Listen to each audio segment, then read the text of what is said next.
Hola Garzas, ánimo Garzas, muy buenas días, tardes, noches, dependiendo en qué momento estés sincronizando este video. Pues el día de hoy vamos a tener una clase muestra de nuestra asignatura de balance de materia y energía. Vamos a abordar un tema de la unidad 3, que es el balance de energía. En específico vamos a tocar los temas 3.5, diagrama de fases del agua, 3.6, calor sensible y 3.7, calor latente. Es una materia que corresponde al cuarto semestre de la carrera de Ingeniería Agroindustrial y está con ustedes el profesor Asael Islas Moreno. Mucho gusto.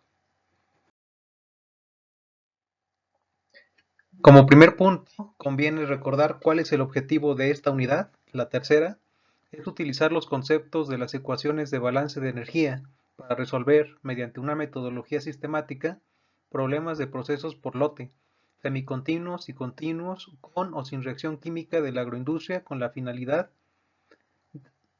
de optimizar los recursos energéticos utilizados en un proceso agroindustrial, ¿no? Muy bien, pues entrando en materia, vamos a comenzar con el primer tema que tiene que ver con el diagrama de las fases del agua. Como pueden ver en este esquemita, tenemos pues los dos estados físicos de la materia, que son el estado sólido, el estado líquido y el estado gaseoso o vapor, ¿no? Estos estados físicos de la materia van a estar condicionados por dos variables, ¿no? Por cómo estén las condiciones de dos variables. Tenemos en el eje Y la presión y tenemos en el eje X la temperatura. Bueno, pues en el diagrama tenemos tres curvas importantes. La primera es la curva de equilibrio entre sólido y vapor, que es esta primera colita. Luego tenemos esta cola más larga que acaba acá al final del esquema, que es la curva de equilibrio entre el estado líquido y vapor. Y por último, pues tenemos esta cola acá atrás, que también es una curva que nos establece el equilibrio entre el estado sólido y el líquido. Muy bien, pues más o menos nosotros a las condiciones a las que trabajamos, pues estamos a una atmósfera de presión. Una atmósfera de presión es la presión atmosférica que se tiene a nivel del mar. Entonces, pues más o menos nosotros andamos un poquito más abajo que eso, pero supongamos que estamos a nivel del mar, nosotros nos estaríamos ubicando por esta parte de la gráfica.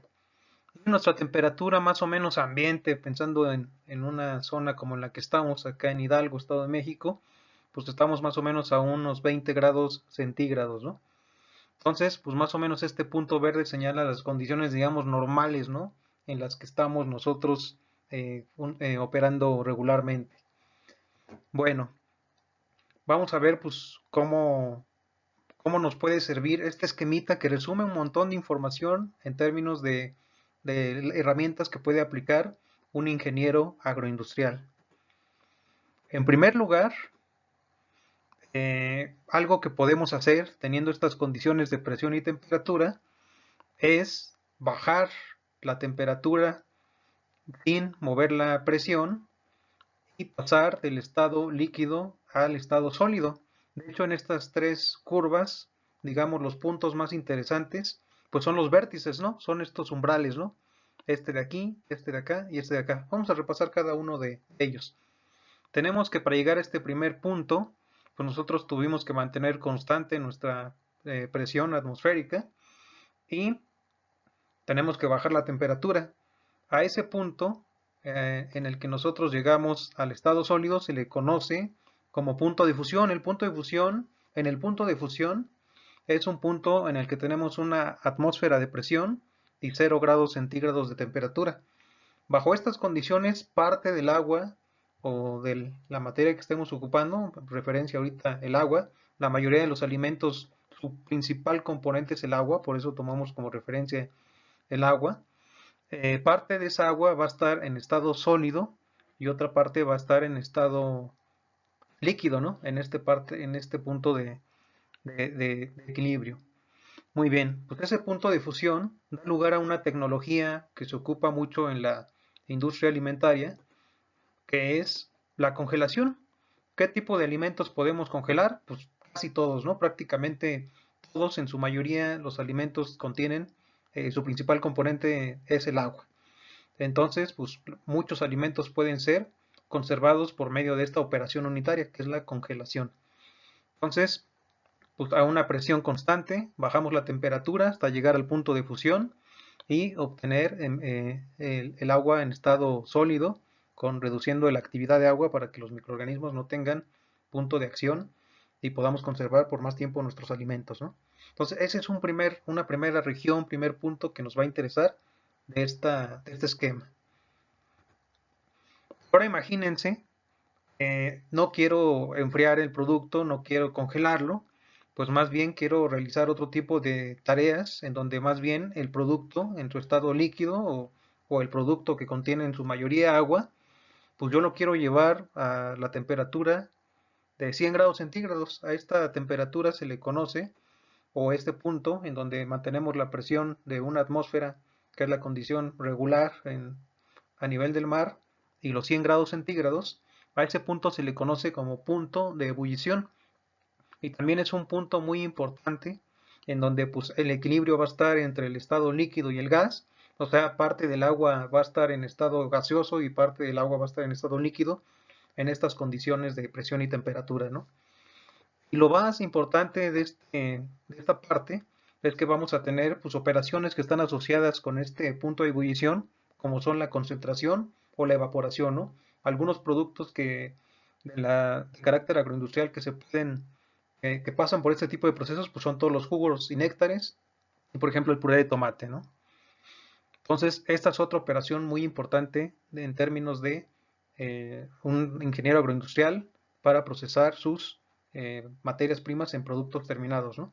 Nótense que, de acuerdo a las curvas que hemos estado revisando, pues para llevar al punto de congelación necesitamos pues, cierto frío, ¿no? Necesitamos cierta energía para enfriar el producto. Pero noten que si bajamos la presión, o sea, si bajamos a este nivel por acá de presión, pues vamos a requerir menos frío, ¿no? Acá voy a tener que bajar hasta 0 grados centígrados, acá voy a tener que bajar pues a, no sé, 1, 2, 3 grados centígrados, no 4. Entonces, las condiciones de vacío se le conoce así cuando un espacio tiene menor presión atmosférica que la condición de una atmósfera, la atmósfera normal, se le conoce como estado de vacío, ¿no? O como, sí, como estado de vacío, situación de vacío. En general, pues uno puede generar vacío y puede reducir la cantidad, es retirar el aire, ¿no? En pocas palabras, el vacío es retirar el aire, retirar la materia de un espacio para que no haya vacíos, ausencia de materia, ¿no? Entonces, pues cuando nosotros generamos este vacío, nosotros vamos a requerir menos frío, ¿no? Para poder llevar a punto de congelación, de fusión de congelación, nuestro producto. Del mismo modo, si nosotros queremos evaporar agua que no queremos en nuestro producto, pues va a ser mucho más, vamos a llegar a un punto de ebullición antes, pues cuando tengamos operaciones de vacío, ¿no? O sea, imagínense que nosotros estamos por estas condiciones de presión, menos de una atmósfera, aquí como a 0.7, algo así. Y si nos movemos acá para cambiar al estado de vapor, pues no vamos a tener que llegar a los 100 grados centígrados, ¿no? Va a bastar con que pasemos acá a los 80 o algo así, ¿no? De hecho, acá nosotros en el centro del país, pues para ebullir agua no requerimos llegar a 100, ¿no? Requerimos llegar como a 93, 94 grados, porque nosotros tenemos una condición atmosférica, ya un poco de vacío, ¿no? Digamos, o sea, no llegamos a la atmósfera de presión, eso es a nivel del mar, repito. Entonces vean, ¿no? Ya tenemos dos aplicaciones de este esquema ya en la práctica de un ingeniero agroindustrial. Y pasando al tercer punto, que es, pues vean qué interesante, ¿no? Un tercer punto en el que parte del agua va a estar en estado líquido, parte del agua va a estar en estado gaseoso y parte del agua va a estar en estado sólido. Es un punto, se le conoce como el triple punto, porque aquí vamos a poder tener agua en los tres estados, ¿no? Y aquí la tecnología, el punto al que se llega cuando llegamos a este umbral, se le conoce como sublimación. Este punto se ubica a una temperatura de 0.01 grados centígrados, ligeramente mayor al punto de congelación, y a una presión de 0.006 atmósferas, ¿no? Este es el punto en el que el agua va a estar parte en los tres estados físicos, ¿no? Y pues, se le conoce como punto de sublimación. Una tecnología muy interesante que está asociada a este punto es la liofilización. ¿En qué consiste la liofilización? Pues en generar un vacío en primera instancia, para el agua líquida poderla convertir en hielo, requiriendo menos frío, ¿no? Como lo que decíamos acá arriba, ¿no? Decíamos que si estamos por acá en términos de presión, pues para poder pasar al estado de hielo, pues voy a requerir menos frío, ¿no? Menos frío para poder convertir mi agua líquida en hielo.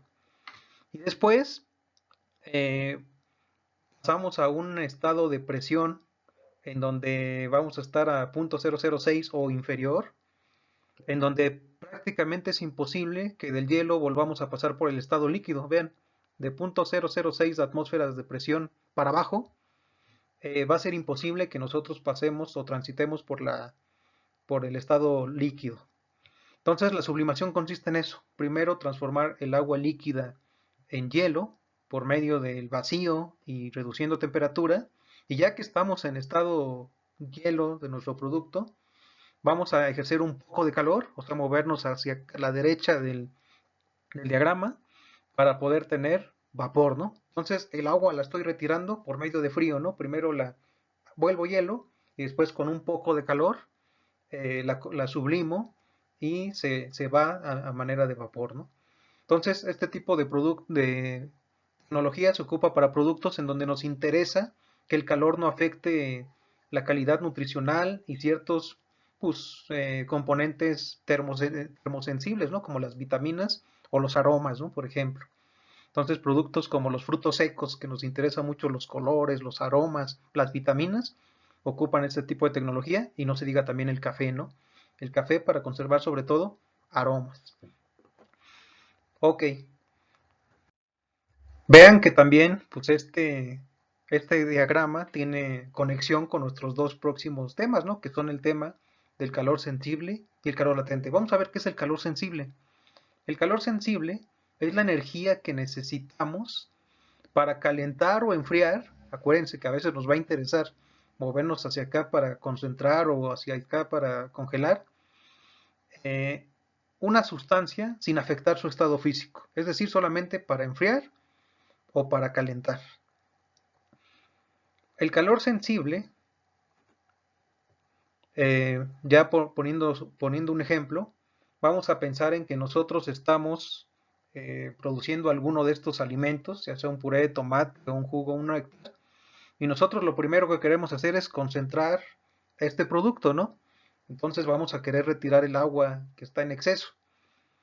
Pero pues nosotros partimos de unas condiciones iniciales en donde más o menos pensemos la atmósfera de presión, les digo ligeramente menor a eso, y tenemos una temperatura inicial de 20 grados centígrados, ¿no? Por ejemplo, que es algo promedio aquí en esta parte del centro del país. Entonces, supónganse que necesitamos nosotros evaporar agua, ¿no? Lo primero que necesitamos hacer es que esta agua o este alimento que tiene mucha agua llegue a la temperatura de 100 grados centígrados para poder ebullir el agua. Entonces necesitamos energía para primeramente pasar de los 20 grados centígrados a los 100 grados centígrados. Eso es el calor sensible. Es la energía que necesitamos para movernos de esa temperatura a la temperatura de ebullición, ¿no? Todavía sin afectar el estado físico. En términos generales, el calor sensible se calcula por medio de esta fórmula, porque se sabe que el calor sensible es directamente proporcional a, eh, a una constante de equivalencia, que es el calor específico. El calor específico es cuánta energía se necesita para 1 kilogramo de esa sustancia elevar 1 grado centígrado. Para que a 1 kilogramo le eleves 1 grado centígrado. A veces el calor específico te lo dan por gramo de producto, a veces por kilogramo, depende de las tablas, ¿no? Hay muchos libros, hay muchos materiales en donde se proporcionan tablas, en donde para cada sustancia tenemos un calor específico diferente. Entonces, lo primero que va a afectar la cantidad de energía que necesitamos es pues, el tipo de sustancia que tenemos, ¿no? En segundo lugar, la masa. O sea, qué tanta cantidad de producto quieres calentar, ¿no? No es lo mismo calentar 100 kilos que calentar una tonelada de producto, ¿no? Entonces, la masa es la segunda variable que va a estar afectando. Y la tercera es la diferencia de temperatura, ¿no? No es lo mismo querer de calentar de 60 a 100 que querer calentar de 20 a 100. Entonces, el gradiente de temperatura o la diferencia de temperatura entre lo que está y en lo que quieres llegar es el tercer factor que se toma en cuenta para calcular el calor sensible. Entonces, esta es la fórmula de calor sensible, es todo directamente proporcional. El calor específico se mide en joules por kilogramo por grado centígrado, como ya había comentado, la masa en kilogramos y la diferencia de temperaturas pues en grados centígrados o en grados Celsius, ¿no? Aquí también a veces en grados centígrados o en grados Kelvin, perdón. Acá a veces también el calor específico a veces lo dan en grados Kelvin, ¿no? Simplemente ahí hay que homologar las unidades. Entonces, por lo tanto, si tenemos kilogramos y grados centígrados arriba y acá en el denominador también, se reducen y vamos a tener el calor sensible en unidades joules. Los joules ya miden energía. Entonces, el calor sensible mide la energía, ¿no? Necesaria, como vimos en la definición. Y el calor latente, pues ya más fácilmente lo vamos a poder comprender, porque es la energía, ahora sí requerida, para cambiar el estado físico de una sustancia, ¿no? Entonces hagan de cuenta que nosotros nuestro jugo, nuestro néctar, nuestro puré de tomate, ya lo llevamos a 100 grados centígrados, pues ahora necesitamos la energía para que el agua ya llegó a su punto de ebullición, pues salga a manera de vapor, ¿no? Y se vaya del producto, ¿no? Que es lo que queremos, porque queremos concentrar nuestro producto. Entonces, a, este, a esta energía que necesitamos para hacer eso se le conoce como calor latente. Y el calor latente va a ser equivalente o directamente proporcional más bien a la masa, insisto, pues depende cuánta agua estés retirando, depende cuánta agua quieras retirar. No es lo mismo concentrar a 80 grados Brix que a 40, ¿no? Por ejemplo. Entonces, depende qué tanto quieras concentrar, cuánta masa de agua estés retirando. Aquí la M significa masa de agua que vas a retirar y la lambda es también un coeficiente de equivalencia de unidades que se obtiene también de tablas de libros de ingeniería, en donde expresa la cantidad de energía que se va a ocupar por kilogramo de sustancia, ¿no? En este caso, el agua. Entonces aquí está más sencilla la situación de las unidades. Pues tenemos kilogramos por la masa y kilogramos acá en el denominador. Pues el calor latente también se reduce a joules, ¿no? Entonces, pues en términos generales, la energía necesaria para realizar este proceso de concentrado de este jugo, de este puré de tomate, va a ser la suma de la energía que necesitaste para el calor sensible y de la energía que necesitaste para en el rubro de calor latente, ¿no? Y así es como empieza un balance de energía, ¿no? Ya sabes lo que necesitas, ahora necesitas un medio de calefacción, a veces es vapor, a veces es electricidad, entonces ahí ya puedes empezar a hacer el famoso balance de energía, ¿no? Pero estos son los principios. Bueno, pues, pues de mi parte sería todo por esta ocasión. Aquí dejo mi contacto. Reitero, soy Asael Islas Morena, quien les habló. Ahí está mi teléfono, mi correo y mi contacto de Facebook. Muchas gracias por su atención y ánimo, garzas.